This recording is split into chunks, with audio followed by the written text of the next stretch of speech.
Hi, everybody, and welcome to episode 110 of Circle of Fellows. That's a lot when you consider that this is a monthly uh, panel discussion.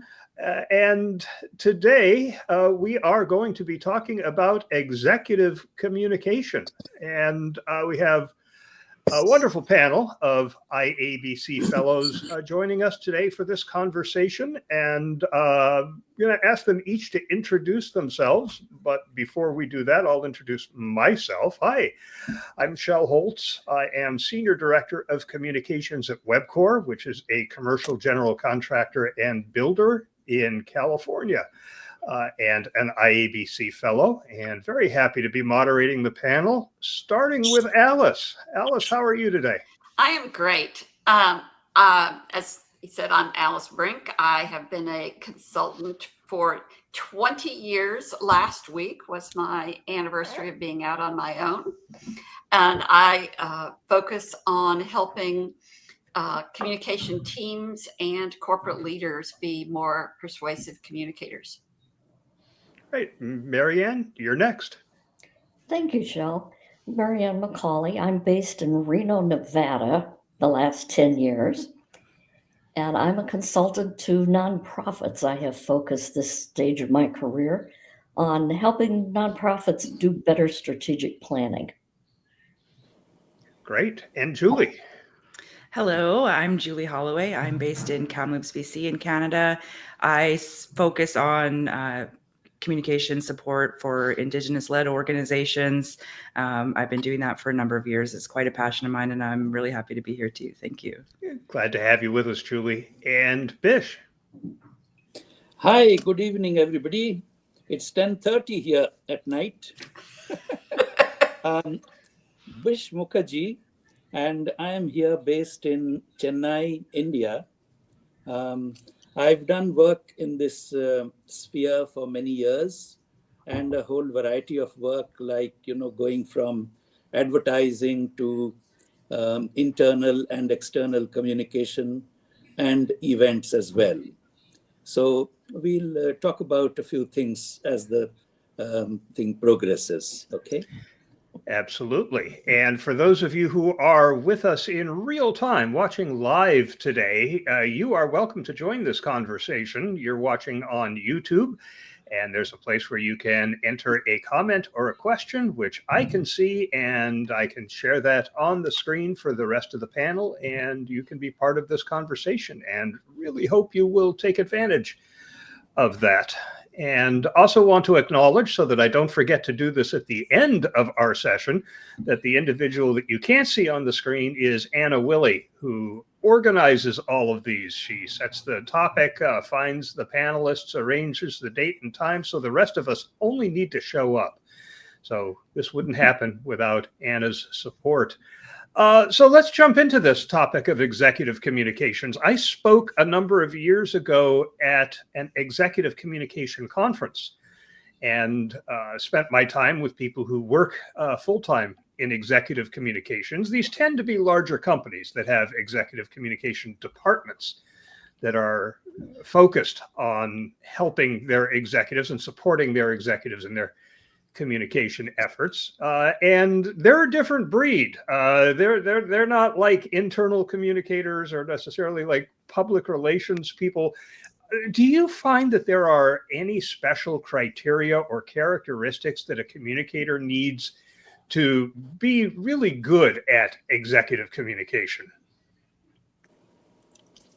Jill, I think it takes an extraordinary amount of patience and subtle coaching. As I kind of filled that role when I worked for a big bank holding company. I also did investor relations, internal, you name it. But it's the best senior communicators, the CEOs, the company owners that I worked with were people who needed to be guided. They didn't want to be told what to do, but you kind of led by example for them, and they'd follow. You made subtle suggestions. And I worked with with a great senior team at that bank in St. Louis, the holding company. They did listen. And you really have to play to their unique talents and styles.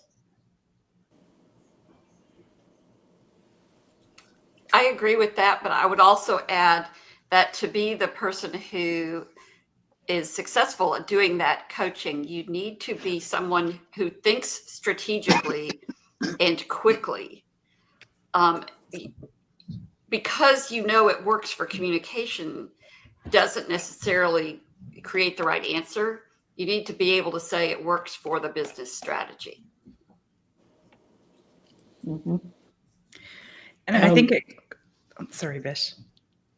Yeah, go ahead, Julie. I was going to say, and I think that speaks to just the importance of the relationship building that you need to do with your executive and leadership team, building that trust so that they know, like you said, guiding them in the right direction and knowing that your advice or your suggestions are really to help steer the organization in the direction that they're trying to head. And it might just be a little bit of fine tuning with the messaging or the delivery of something that they're already doing quite well already. So building on the skills that they do have and just kind of extending that out to steer the communications in the direction that you need to go. I think it's a really big, really key to just focus on that relationship with them from the very beginning. Yeah. Shell started off on a good note, and I'll take it forward from there. And I would like to bring in the thinking that communication, basically, what we mean by communication probably is more of a written communication going from up to down. But I'd like to open that up and say that effective communication really is a two-way thing. And unless we are listening, and unless the top executives are listening to us, and unless we are doing a verbal and a written and an action-oriented, formal, informal, two-way communication, we are not going anywhere. And I have time and again found that chief executives who have been in the government sector or in the private sector, when they decide to just close themselves in the ivory tower and issue notices and orders to the employees, they don't succeed very well. We'll take this forward. Julie, you mentioned the need to build a good relationship with the executives that you're assigned to. How do you do that? How do you build trust with an executive, especially one that you're working with for the first time? I think by doing the same things that we do when we're developing a communications plan, like just asking questions to better understand their position and what the priorities are and the values of the organization. And so asking those right questions, being curious, and then also just figuring out their style and where they might need help and providing those suggestions or ideas for improvements. You can start slow and build from there once you kind of start to establish trust. And then for them to be able to see the way that communications can add value, because a lot of leaders communicate naturally, written and verbal. And so they might not necessarily see how a communications specialist can come in and provide suggestions that can improve the way that they communicate. So starting small and working from there, I think is how I would go about things if I was to start again. Other thoughts on building trust with an exec? Well, go ahead, Bish. No, I was thinking that, when you try to build trust with a new executive CEO or somebody, or if you have joined newly, or if he has come newly, you need to really, be very, very simple in your approach rather than being pedagogy and, trying to tell them a few things. We should try to understand what the executive's requirements are and try to suggest ideas on those lines rather than give our opinions on some of the things which he doesn't need to know. I would agree with that. And I would add that one of the ways to do that is to do your research. If you are new or the executive is new, look at where they've been before, look at the previous things that they have done, any annual report letters or speeches or other communications, look at their style and try to work from that, and also make the point that you have done this research and that, here's something they've done that you really liked. Also, it's how you communicate rather than what you communicate that really makes a mark on the new CEO when you're building trust with a new one. I have a friend who doesn't have too much content. He doesn't know too much of what he's doing in the company, but because he goes to the CEO or the chairman and he tells them things in a very simple way and in a very light way and makes the CEO laugh about the thing, he is jumping from position to position and he's himself become a CEO.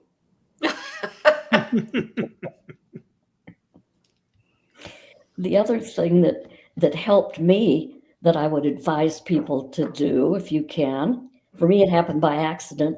I found I had a champion early on. I happened to start at First Union Bank Corp in St. Louis in October, which meant we were into annual report planning already, a little bit behind for me. And the executive vice president, the large PR firm that the bank had worked with for 20 years, supported me in interesting ways. He would say things like, well, I agree with Marianne that we should blah, blah, blah. And after the meeting was over, I'd look at him and I'd say, I didn't think of that. And he said, well, you would have if you had time. So I found a mentor and a champion. I learned how to work with that CEO and president and the other executives on what we called Peacock Row, not to their faces, of course, in a way that I wouldn't have known otherwise. So I would advise part of that building that relationship is expand it beyond that executive you work with and watch who else that individual trusts and build a relationship with them as well. Well, that's a great And idea. have you wondered why sometimes it's easier to convince the CEO rather than the executive vice president and go up the ranks, convincing each one? Actually, that never happened. But yeah, I could see where it would be. In that particular case, for a while, we had a person at that PR firm with lesser status and seniority and experience was assigned to our account.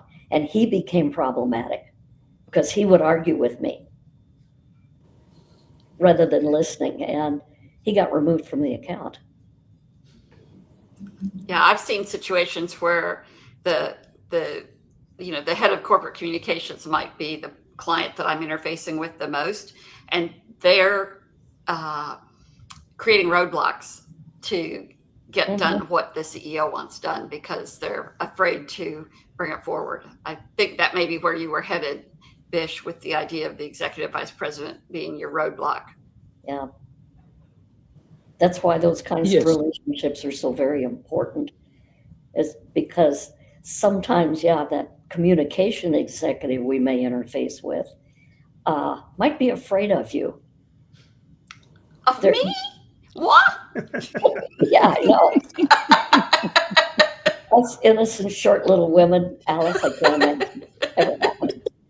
But yeah, I've had that same experience where that person didn't choose me, but inherited me. And that's a really key relationship to build before you start doing too much.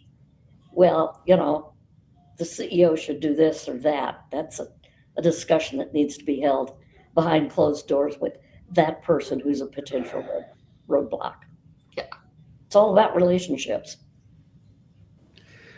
That conference I was at, the Executive Communication Conference, there was a common theme in the presentations and in the hallway discussions, and that theme was speech writing.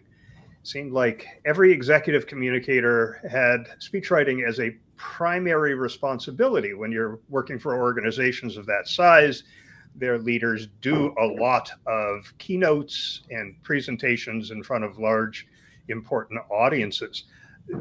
I don't know that speech writing is a skill that a lot of communicators have if they haven't worked in executive communication.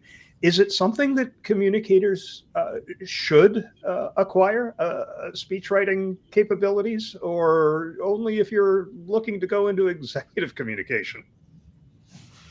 Well, I have a speech writing story. I started out as a generalist, and one of my first assignments was I was working at a big manufacturing plant, and one of my assignments was to write a speech for the I don't know what the head of the plant was called, general manager, to give to high school students about productivity.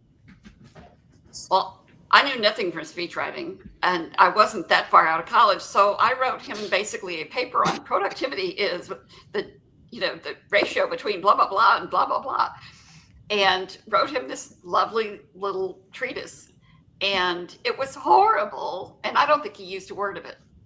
And the next thing I was asked to do, luckily it wasn't leave, but the next thing I was asked to do that was similar was to write a speech for someone to give at the retirement of somebody I actually had dealt with in the plant, and they wanted it to be humorous, and I just turned it loose, and I was very humorous and put in some inside jokes and all of that kind of stuff. And I was like, oh, that's what a speech is. It's storytelling. It's not fact delivery. Mm-hmm. And I was a full-time speechwriter at one point in my career for the CEO of a large company. And I loved it. But it is an art of its own. Mm-hmm. I agree with you, Alice. I love speech writing as well. It's an advantage because, you can write some of the things that you want to convey to the audience through your CEO or the chairman. And many of those things go unnoticed because the CEO reads it very quickly. And if the general trend is okay, he goes and reads it out. So it's an advantage to that extent that you are putting forth your ideas, which are going to the bigger audience. And I do think it's a bit of a skill that, to your question, Shell, that you can practice at and get good at. Can you capture the tone and cadence of a leader in your organization? And even if you're not in executive or leadership comms, you might be asked at one point to develop a press release or to develop some other kind of notes, and to be able to have that skill of translating something that is typically written into something conversational that reads well, that is understandable, and that captures their tone and style and that of the organization. It doesn't hurt to practice that and be ready should you ever be put in that position. Mm-hmm. I think one of the things that we need to make sure we differentiate between is speech writing and PowerPoint presentation creating. They are not and that may be preaching to the choir. They are not the same, and the best speeches have little to no visual support. Mm-hmm.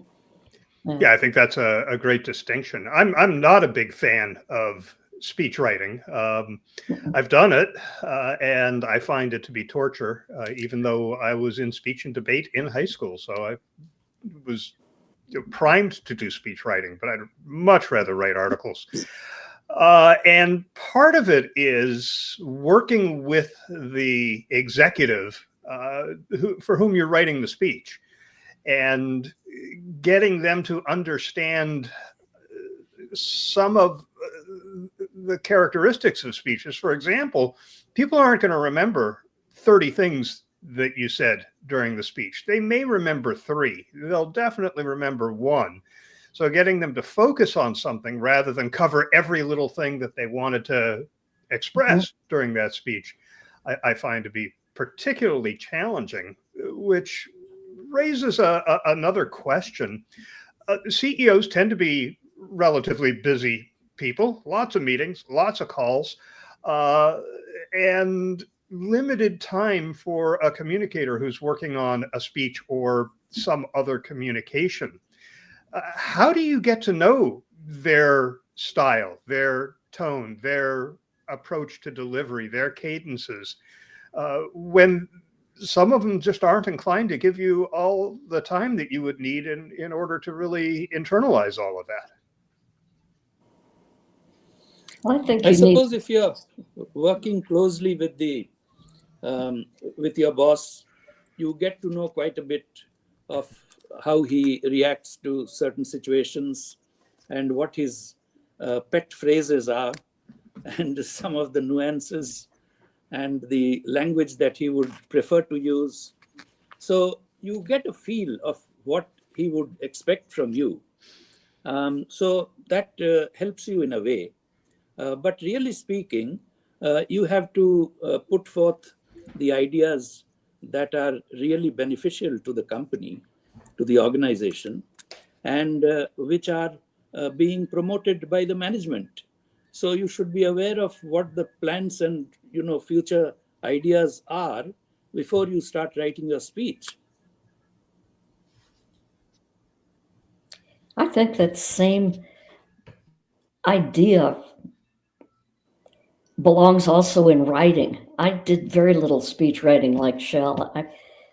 I didn't seek it out, but I also didn't have CEOs and business owners that did a lot of public speaking, but I did a lot of ghostwriting. And I learned to have their voices in my head as I wrote, because writing has a cadence to it. If you think about it, for example, that bank CEO, I did 14 columns for the American Banker for him. And they sounded, when you read them, it was his voice. Anybody who knew him wouldn't think he had a ghostwriter. I think that, that is what you're aiming for. And I think the how to get there, when I do have a meeting with a CEO or someone I'm writing a speech for, I record that meeting just so I can hear their voice and the way that they're answering the questions that I have. And I can then use that as part of, the speech, but also I can listen to that again and again and kind of catch their cadence. I did hear an interesting new approach just recently that technology has enabled. This is an organization where the CEO has very little time for the communicators as they're preparing speeches. And this is less about learning their CEO's tone of voice or the kind of phrasing that he uses or the cadence, and more about what he would want to say in this speech. And he doesn't have the time to sit with them and talk with them about it on multiple speeches. So what they've done is they've created an AI version of the CEO. They have trained this AI chatbot on every speech that they could lay their hands on that he's ever given, including YouTube versions that where you can see the video. Every article he's ever written, every letter to shareholders, anything they could find that was him, they fed that to the AI. And now if he's not available, they query the AI version of him. And they've been testing it with him when they actually get in to see him, and find that it's giving them pretty accurate results in terms of how would you respond to this question or how would you address that issue. Just one interesting approach that we might consider using AI for. Not every executive is a great communicator. There are people who get promoted into the CEO role because of their achievements in other things than how well they present themselves. There are introverts. There are people who just hate being in front of an audience. How do you work with an executive who may be awkward, uncomfortable, or just not want to do the communication stuff? I encourage them to do some coaching with somebody like Eric Bergman or John Brecky or some of the other people I worked with to help them build a comfort level. I worked with a pharmacy director at a large PBM, pharmacy benefit management company, and he got flop sweats. Mm. And we turned by, and because he knew that was uncomfortable, he did agree. Now, not everybody's going to agree, but he did agree for coaching. And then it was like, bring them on. So sometimes you have to bring some extra resources to that. And again, you've got to be subtle about that. But that does work. And I think starting small too, like knowing that if there is somebody that there's an uncomfort or that they need some skill building, that you're not going to be able to change that overnight. So working with the strengths that they do have and trying to build on those, and then shore up some of the areas that they're maybe not as strong, whether that is coaching or just more conversation about what they need to be doing, and just knowing that you're not going to move the needle significantly in a short period of time. It's going to be something that you're going to work at over time. Yeah, this man was a great storyteller. And we started just by one-on-one interviews with media, trade media, who are friendly to the audience. And he got used to talking to strangers on a one-on-one basis. And then, was able to move to bigger groups. Another way to do that is to just start with other media, like start with writing, and get him comfortable with the way he delivers messages in writing, and then just gradually translate that to more spoken opportunities. Mm-hmm.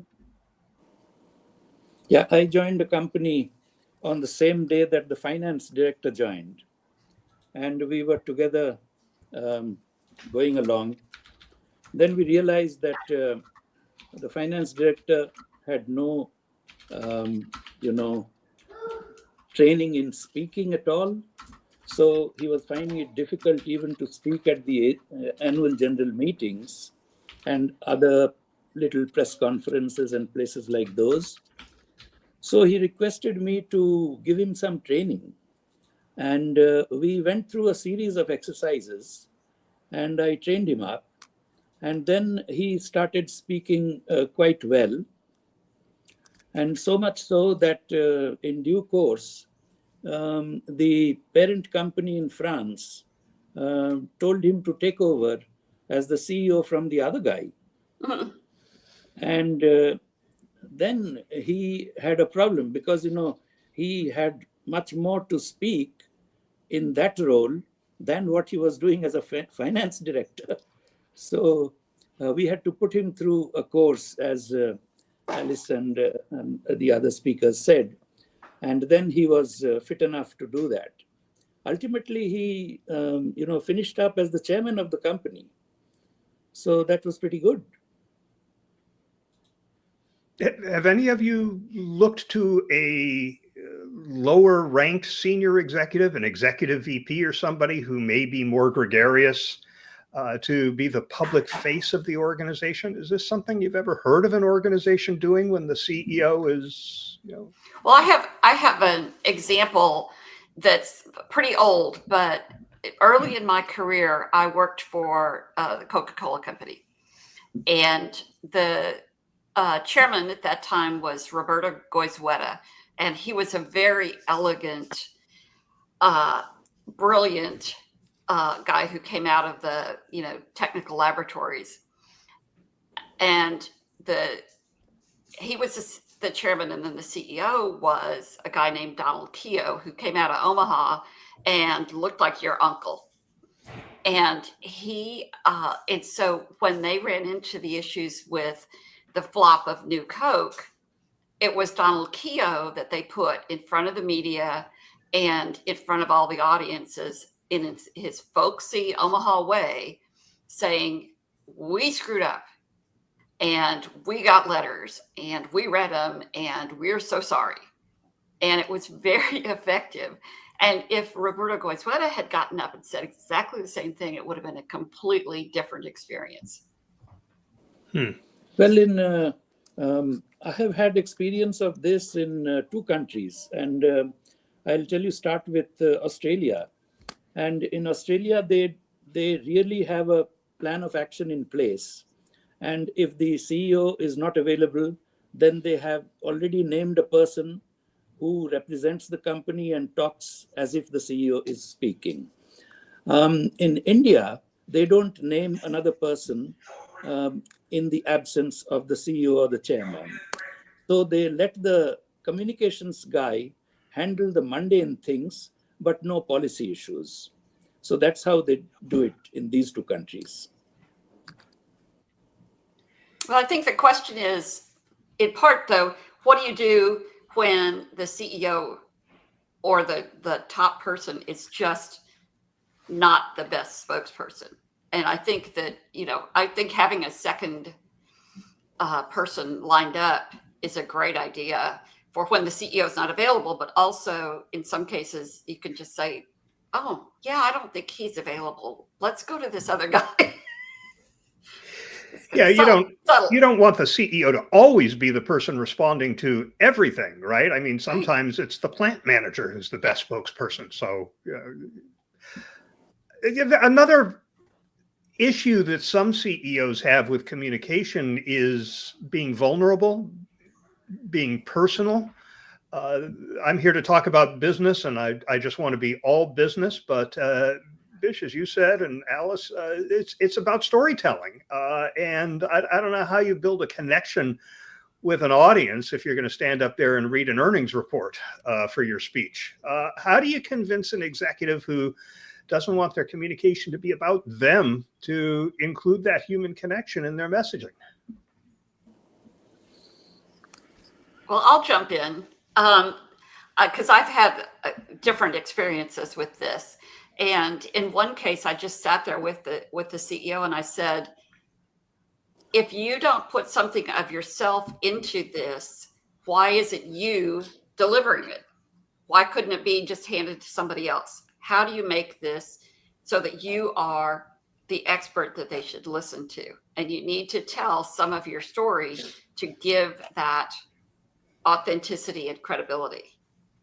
And sometimes it works. And I had another one who's like, I just want to tell the facts. I don't want any analogies. I don't want any stories. I just want to tell, this is our path, and this is where we're going to go. And it didn't work as well. Yeah, I think the way that I would tackle that is try to bring in some of the research about human-centered approaches, the data that might be available on leading with empathy and having some of that authentic human-centered communication and what that does for people in terms of resonating. Like if you're conveying a message that's fully just kind of logic, data, and facts, people aren't going to remember that maybe as much as they would if you're able to package that in a story. So I think in that instance, I would try to lead with some of the research around the importance of bringing your own personality into communications and hope that we would be able to find kind of a happy medium by maybe just pulling in 1 or 2 pieces that don't make it just an overly statistics or data fact-based message. Now that's really this is a tough one. Crisis work that I've done. I did a lot of crisis work for many years, and you've got to hit a really gentle edge between just the facts, because you've got a lot of legal issues usually and so on, and showing a little softer side so that you're demonstrating empathy. And like Julie, I've sat down with some executives in times of crisis and said, you got to soften your message. And this is why. This is what the research would tell you. You're more credible. It can lessen some of the issues that might become more litigious otherwise. And that usually was meant kind of going head to head with an attorney once in a while. So it's back to the relationship. That's where I had most difficulty is my CEO was being coached by an attorney on how to communicate, and it wasn't going to get the desired result. And I, on one occasion, looked at the attorney across the table and said, "Let's make a deal. I won't practice law if you don't practice communication." Because it was in a make or break. It involved a lawsuit against the city of Minneapolis, and the building owner had every right to sue. City council had done something really stupid, and this attorney didn't want to give the basic facts just in the news release about the suit. And I said they can walk across the street and get a copy. It's public document. And I said, if you don't want them to know all the dirty details, then give them some more detail, and they won't walk across the street. It worked. Well, I suppose there for are about two 12 types years. I suppose there are two types of CEOs here. One is who has ego issues, and that guy is not going to give in.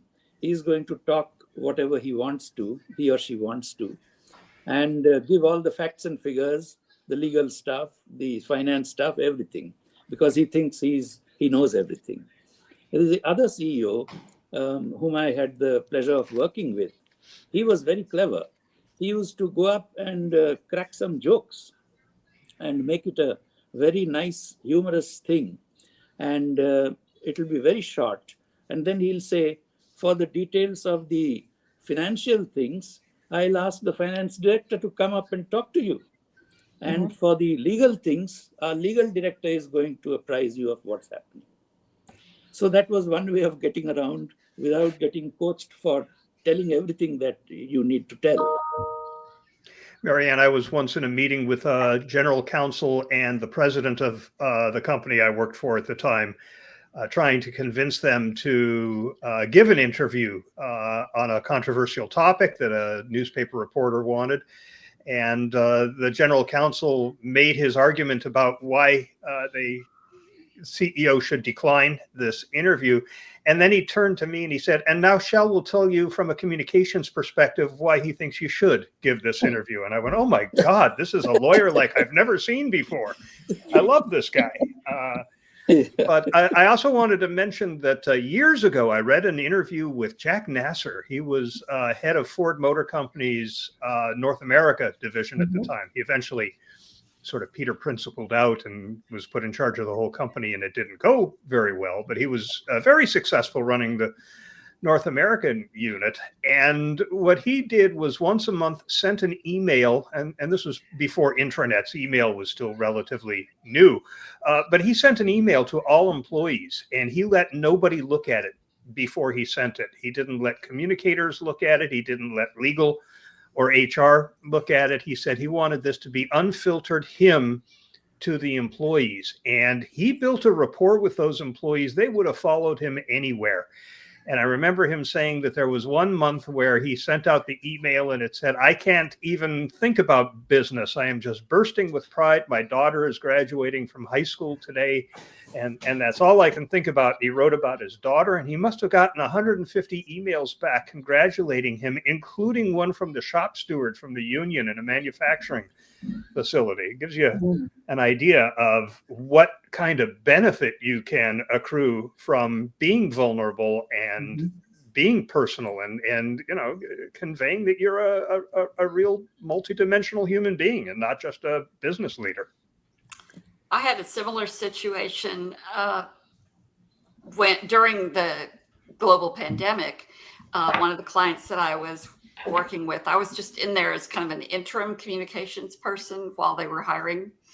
And, this hits, and the IT people finally agreed to open up Yammer and, create conversations.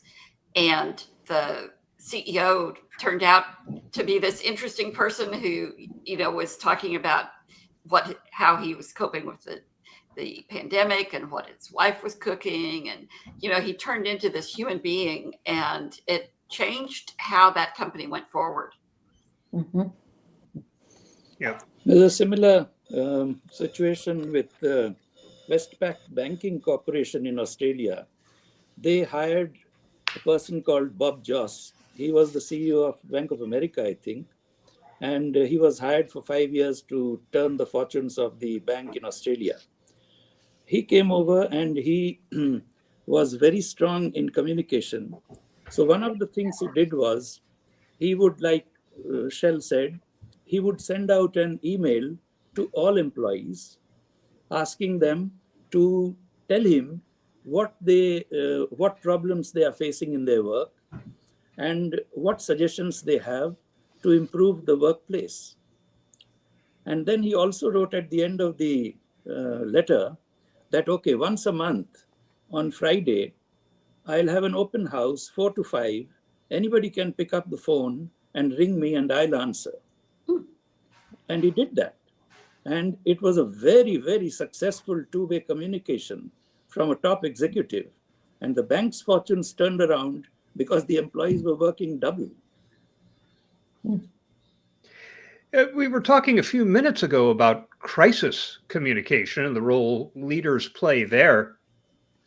In most crises, there is considerable risk. I think that's the definition of a crisis, is there is risk to the survival of the organization, to the reputation of the organization, to the goodwill of the organization. And leaders, especially those who aren't trained and regularly drilled in crisis, tend to jerk their knees, wanting to protect shareholder value. How can an executive communicator influence an executive around crisis communication in a situation like this? Not in an organization where they do quarterly drills and they take it seriously, but one that shrugged it off, but now is facing a crisis and is inclined to say nothing, go the no comment route, or do the bare minimum. Well, one of the most effective techniques I used when I was doing crisis, when somebody didn't want to comment, was to remind them that if you don't tell your story, somebody else is going to. And they're not going to have the information that you have. It's not going to be well informed. I've worked with a company in Minnesota that took over management of some nursing homes and senior living communities in Northern California when the state was going to shut them down and nobody in California would take them over. And when they took them over, they did all the wrong things. They sent their inexperienced communication person in to town. That person didn't meet with the clergy, didn't meet with city officials, didn't meet with any community leaders. They just started making changes. And when I was brought in, they had 28 lawsuits against them. Some of them wrongful termination, some of them wrongful death, even though the people in the skilled nursing facility who had died had gone there to die. And it was a tough slog to get this woman to open up and cooperate. And I spent 4 years helping them dig themselves out of that hole. But sometimes you have to get just pretty straight and pretty blunt with a leader who's balking and remind them that, and especially today, this was several years ago, so the channels of communication were not as robust or as accessible as they are today. And that's the first thing you need to tell them in a crisis, is you need to tell your story as best as you can, because somebody else is going to tell it. And I think telling them what part of the story to focus on sometimes is very helpful. Yeah.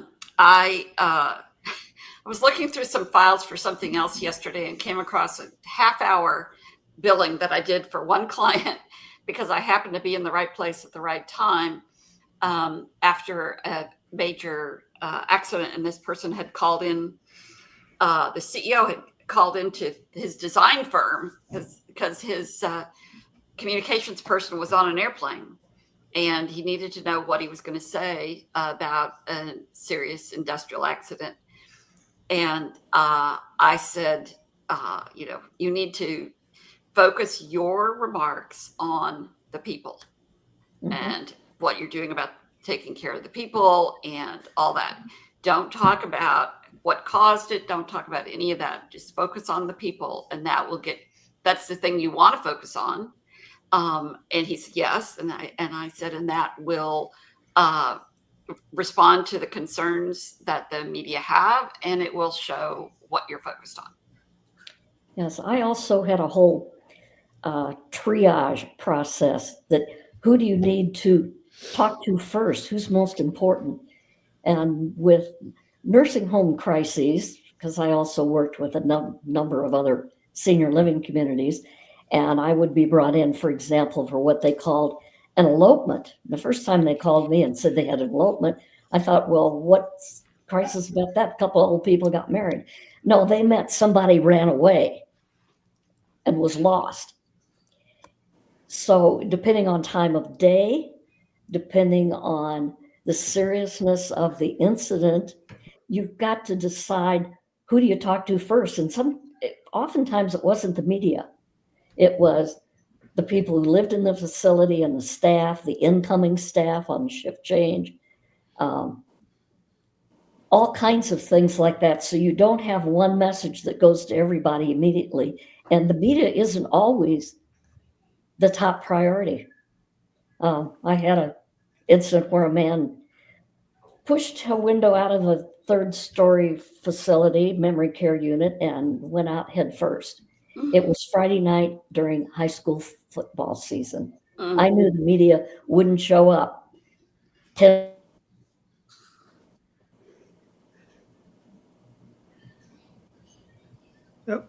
Looks like Marianne rose up.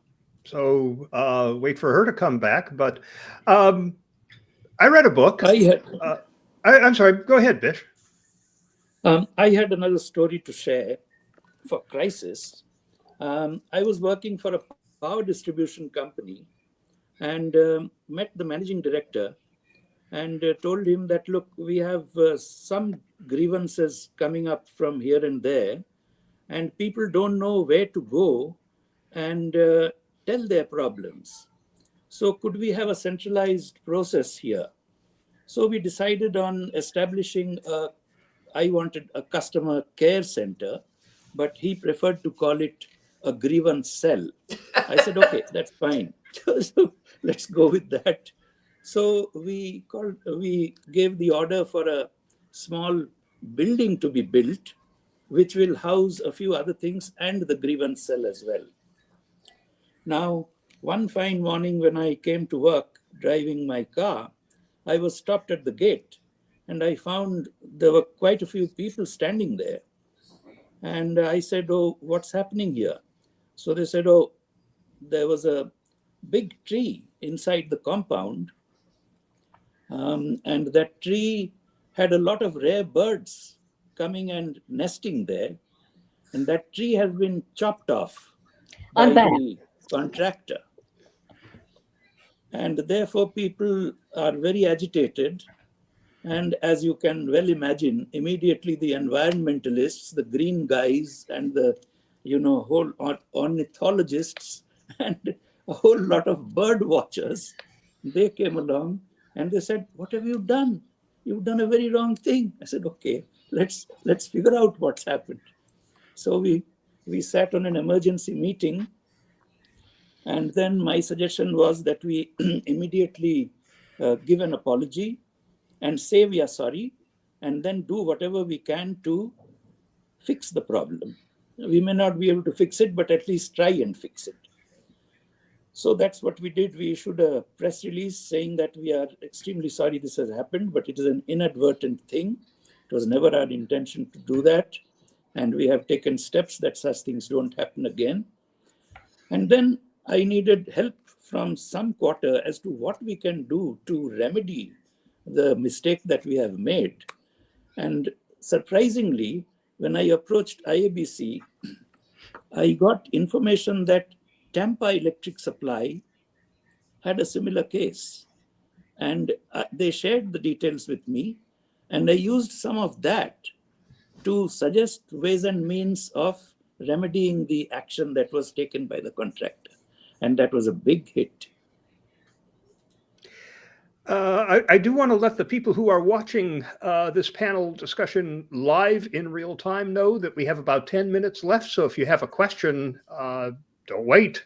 Now's the time to share it. I read a book several years ago. A couple of you might have seen or read this book too. It has the stirring title, Excellence in Public Relations and Communication Management. It was a result of an IABC Research Foundation effort. And I learned a new term in that book. That term is boundary spanning. Public relations concept that says that you get to know the stakeholders that you are communicating to, as well as you know your own organization. Somebody quoted in the book said, if you do this really well, your own company is going to start treating you with suspicion because you sound like the activists or the union or what have you. How important is that, and how do you bring that to bear when you need to guide your executives in a communication effort that targets one of those stakeholder groups, say a union that is holding up productivity, something like that? I think when we're doing our jobs really well, we have a really good finger on the pulse for what our audiences want and need in terms of communications preferences. And so just being able to use that research and insight in our conversations with our leaders, and while they're getting advice maybe from legal or other departments that bring a particular special area of expertise, our area of expertise is those audiences or publics. And so I do feel like it's up to us to advocate and share their perspectives in the rooms that they don't have access to, and let those leaders know how we think those decisions or the communications are going to land with those audiences, and then use that to be able to provide some recommendations in terms of how to improve communications, because you do know or you can anticipate their reaction. We had a large toothpaste factory in Kolkata, that is Calcutta in India, in eastern part of India. And there the trade union held up the work. They were doing a go slow thing, which means they'd work only half their capacity. And personnel was at it. They had several discussions and they couldn't find a way out. The trade union was very recalcitrant. They said, nothing doing. We want more pay. We want more remuneration because your profits are going up and we are not getting enough. So our managing director, our president actually told me to make a visit to Kolkata. And because I speak the language that is spoken there, so speak in their language and have a chat to find out what exactly we can do. So I did that. And they were very nice. They sat and chatted with me and they said, our grievance is against the personnel. So we don't want to meet them anymore. But we are happy to meet you and your chief executive. If your president comes down, we'd be happy to meet him. So I came back and suggested that, okay, you need to make a visit. So president and me and another guy from another department, 3 of us had gone there. And we sat down on the floor, because the workers normally sit on the floor when they are off duty and have their chats. So I told the president that let's be like them. And I made him change into the local dress, which means it was a dhoti kurta, which is very different from the tie and suit that he was used to wearing everywhere. Something like that. Okay, so they were very happy and they sat and spoke in Bengali, and we had an informal chat with them. We broke for tea, and tea was served in earthen pots because that's how the workers are given tea there. And then we went for lunch and we sat with the staff in the staff canteen and had lunch together. And they were very happy. So we said that, okay, let's discuss after lunch what we can do to fix this problem so that you can start back again. So they were very nice, and they gave into a lot of demands that they were making. They said, okay, we'll adjust to that. And we also asked for a few concessions, and they agreed to that. We came back to Bombay, and we then addressed the issue and told HR to increase the pay by some extent, to some extent. And in return, they were giving their best. In the process, that factory became so productive that when we got information from London that the Prime Minister of Britain was visiting Kolkata, we invited him to visit the oldest UK factory in Kolkata, and he was very happy. So we took him there, and he went and prayed in the goddess Kali little temple that they have inside the factory. And that became a photo opportunity for him for the upcoming elections. And he won the elections in the UK. So that was a reward we gave the factory people for their allegiance to our requirements. That's a lovely story. I like that. We only have a couple minutes left, but I do want to delve into the issue of nonprofits. Are there significant differences in the characteristics or the approaches taken by CEOs of nonprofits compared to for-profit organizations? Or different considerations that you would have as a communicator working with an executive? Yes, that was my question, one of them, because I do work with a lot of nonprofits. Most of the nonprofits, EDs, executive directors that I have worked with, they tend to be the smaller, a couple of $1 million revenue and less. They tend to come out of the passion for the cause. They're not skilled managers often. And as a result, they're either very good storytellers or they're very reluctant to speak because they work with people who have confidential issues. And to get them to tell a good story, they're often afraid to use the material they have. They're afraid to even ask. So the material and the content they have to work with is often the struggle, not the person's ability to communicate. And I've had that experience repeatedly. And again, I asked the same question. Why don't you ask this person? This person can say no. He or she doesn't want to be part of a story. The first time I did it, it was with a literacy council in Minnesota. And one of their clients was a young person who had a tow truck business. He'd had a baby. He wanted to read to his daughter.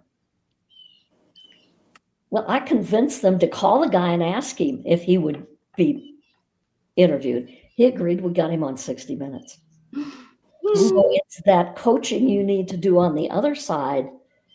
Rather than the reluctant communicator, you've got the content that they want to keep behind a closed door. And we are out of time. We have less than a minute left, which is enough time for me to let everyone know that the December Circle of Fellows, episode number 111, is scheduled for noon Eastern time on Thursday, December 19th. This is going to be a discussion around communication as a foundation, which can cover a lot of fascinating ground. Our panelists are Neil Griffiths and Russell Grossman out of the UK, Theo Mary Karamanis from, I think she's in New York, isn't she? And Martha Muzichka from Canada. So another truly international panel. Looking forward to that. I want to thank all of you for a really great and fascinating discussion. I've enjoyed this. Hope everybody has a great month. We'll see you all next month. All right. Thank you. Thank you. This was you. fun. Thanks a lot. Thanks, everyone.